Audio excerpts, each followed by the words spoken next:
लगता है बुलडोजर का डीजल खत्म हो गया है कि ड्राइवर कहीं चला गया है। बुलडोजर भी नहीं दिखाई दे रहा। पुलिस से ज्यादा भारतीय जनता पार्टी के सत्ता के नेता लोग क्यों परेशान थे दाह संस्कार कराने के लिए। वो नेता लोग जो डेड बॉडी का दाह संस्कार कराने के लिए कल परेशान थे, उतना अगर वो अपराधियों के खिलाफ कार्रवाई के लिए परेशान हुए होते तो अब तक अपराधी जो नामजद से कल यहाँ बीजेपी के कई बड़े नेता, जिले के कई बड़े नेता यहाँ पहुंचे थे और लगातार ये आरोप लगाया जा रहा है कि उनको दाह संस्कार के लिए लगातार प्रेरित किया गया, दबाव बनाया गया। ऐसे में आपकी क्या राय है? आपने भी पीड़ित परिवार से बातचीत की, क्या लगता है ये मामला? देखिए, ये ऐसा जघन्य अपराध है जिसका उत्तर प्रदेश में कोई दूसरा उदाहरण नहीं मिलता।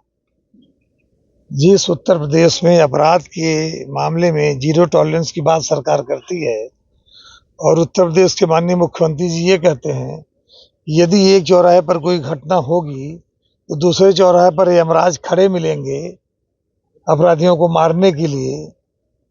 तो मैं पूछना चाहता हूं, दुर्भाग्यवश इस क्षेत्र का प्रतिनिधित्व उत्तर प्रदेश की विधानसभा में जो करते हैं, उत्तर प्रदेश सरकार में मंत्री भी हैं।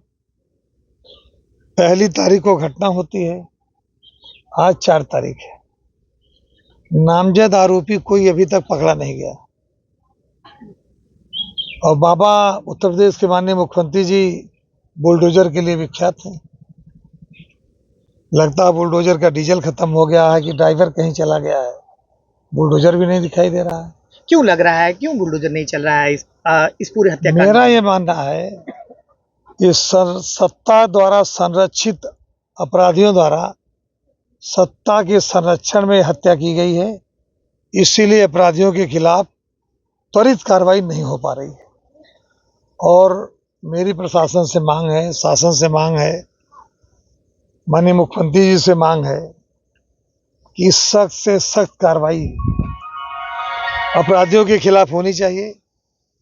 अपराधी चाहे किसी राजनीतिक दल से संबंध रखता हो, किसी जाति बिरादरी से हो, अगर वो अपराधी है तो अपराधी है। सिर्फ इसलिए नहीं बचाया जाना चाहिए अपराधी को, वो सत्ताधारी दल का संरक्षण का कार्यकर्ता, इसलिए अपराधी को नहीं बचाना चाहिए। उसके खिलाफ कार्रवाई होनी चाहिए और ऐसी कार्रवाई होनी चाहिए जो इलाके के लिए नजीर बने। अब वो नौजवान बच्चा तो वापस आ नहीं सकता, लेकिन अगर उचित कार्रवाई होगी, समुचित कार्रवाई होगी तो परिवार को थोड़ा ढांढस तो बधेगा, लोगों को थोड़ा संतोष तो होगा। अभी तक जो प्रशासन ने कार्रवाई की है, बिल्कुल कार्रवाई के नाम पर शून्य है, कोई कार्रवाई उन्होंने नहीं की है।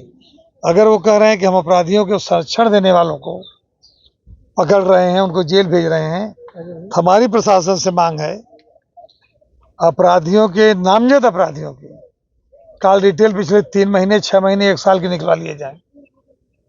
जिन जिन से उनकी बातें होती थी, महीने में कितने कितने दिन बातें होती थी, एक एक दिन में कितनी कितनी बार होती थी, जिन लोगों से बातें होती थी वो भी तो संरक्षक हुए, उनके खिलाफ भी कार्रवाई क्यों नहीं हो रही है? जो ये एनकाउंटर हुआ है, इसको लेके बड़ा सवाल उठ रहा है, जो पीड़ित परिवार है वो भी उठा रहा है, लगातार और भी लोग उठा रहे हैं। इस एनकाउंटर को आप क्या कहते हैं? लगातार कई जिले के बड़े नेता इसको सोशल मीडिया हैंडल पर डालकर वाहवाही लूट रहे हैं कि एनकाउंटर हो गया, हम पहुंचे थे, हमने वहां न्याय दिलवाया है, हमने जो कहा है वो बातें जमीन पर हुई हैं। जो नेता सोशल मीडिया पर डाल रहे हैं, मैं पूछना चाहता हूं, कल जब उस बच्चे की डेड बॉडी यहाँ घर पर रखी थी तो प्रशासन से, पुलिस से ज्यादा भारतीय जनता पार्टी के सत्ता के नेता लोग क्यों परेशान थे दाह संस्कार कराने के लिए। वो नेता लोग जो डेड बॉडी का दाह संस्कार कराने के लिए कल परेशान थे, उतना अगर वो अपराधियों के खिलाफ कार्रवाई के लिए परेशान हुए होते तो अब तक अपराधी जो नामजद अपराधी हैं, अपराधी का मेरा मतलब है नामजद अपराधी, नामजद अपराधियों के खिलाफ जब तक कार्रवाई समुचित नहीं होगी तब तक हम इस कार्रवाई को सही नहीं मानते। जैसे प्रतापगढ़ हो, गाजीपुर हो, बनारस हो, तमाम एक हफ्ते का अगर आप देखेंगे तो हत्याएं हुई है और इन हत्याओं में समाजवादी पार्टी का डेलीगेशन पहुंचा है लगातार, चाहे वो आर्थिक मदद हो या जिस प्रकार से उनसे संभव होता है। क्या यहाँ भी सपा का डेलीगेशन आने वाला है? क्या समाजवादी पार्टी यहाँ भी न्याय की लड़ाई लड़ने के लिए तत्पर रहेगी? देखिए, समाजवादी पार्टी के राष्ट्रीय अध्यक्ष माननीय अखिलेश जी हर पीढ़ी की लड़ाई लड़ने के लिए तत्पर हैं। पीड़ित जो है, पिछड़ा है, दलित है, अकलियत है, जिसके साथ न्याय नहीं हो रहा, जिसके साथ अन्याय हो रहा है, जिसे न्याय नहीं मिल रहा, जो पीड़ित उस हर की लड़ाई हम लड़ेंगे। और हम राजनीति करने यहाँ नहीं हैं, जी। हम इन दुखी पीड़ित परिवार का दुख जो है उसमें शामिल होने आए हैं, इनकी मदद करने आए हैं। और निश्चित रूप से हम ये बात अपनी पार्टी के राष्ट्रीय अध्यक्ष माननीय अखिलेश यादव जी के समक्ष रखेंगे और हमारी पार्टी का प्रतिनिधिमंडल आएगा और इस पीड़ित परिवार की लड़ाई हर स्तर पर समाजवादी पार्टी लड़ने का काम करेगी और जो कुछ भी संभव होगा उसकी मदद भी करने का हम काम करेंगे। हम इस मौके पर सरकार से मांग करना चाहते हैं कि इस पीड़ित परिवार को, चूंकि नौजवान बच्चा था, पूरा जीवन उसके सामने था, उनके पिता को अपराधियों द्वारा 3 साल पहले मारकर विकलांग कर दिया गया है, अपाहिज बना दिया गया है, घर में कमाने वाला कोई नहीं है। ऐसी स्थिति में कम से कम 1 करोड़ रुपए की आर्थिक सहायता सरकार द्वारा इस पीड़ित परिवार को दिया जाना चाहिए।